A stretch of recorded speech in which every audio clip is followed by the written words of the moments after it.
Hello everyone, in this video we are going to learn how cookies work in Django, and following are the topics that we are going to discuss. Firstly, we will understand what are cookies, then we will learn where cookies are saved. After that we will learn the purpose of cookies, and in last we will see how does cookies work.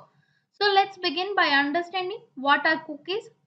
Browser developers long ago recognized that HTTPS statelessness present a significant challenge for a web developers, and for this reason cookies were born. So the cookies are also known as HTTP cookies. Basically, cookies are a little text file that your browser generates and maintains in response to a particular web server request. So every time a browser requests a page from a certain server, it gives back the cookies that it initially received.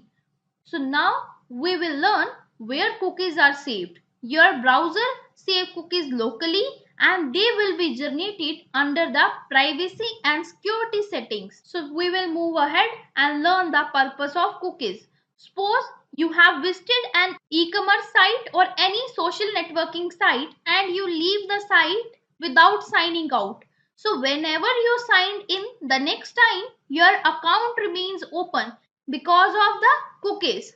So the reason behind that is cookies. And you have also noticed that in some e-commerce site you will get the product recommendations, and this is also because of the cookies.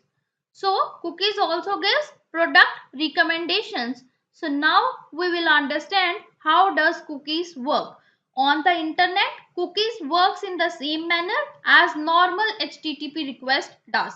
So we will discuss the steps how does cookies work. When you browse a site for the first time, the request is sent to the server by the browser. The server sends the response to the browser along with the cookies. After that, the browser saves the cookie which it received from the server, and from now on your next visit to the site, the browser check to see if it has a relevant cookie or not. If the browser has it, it will send the cookie to the server until cookie expire, and when the cookie get expire, the browser delete it. So with this we have learned how cookies works in Django, and in the next video we will learn setting up of the cookies.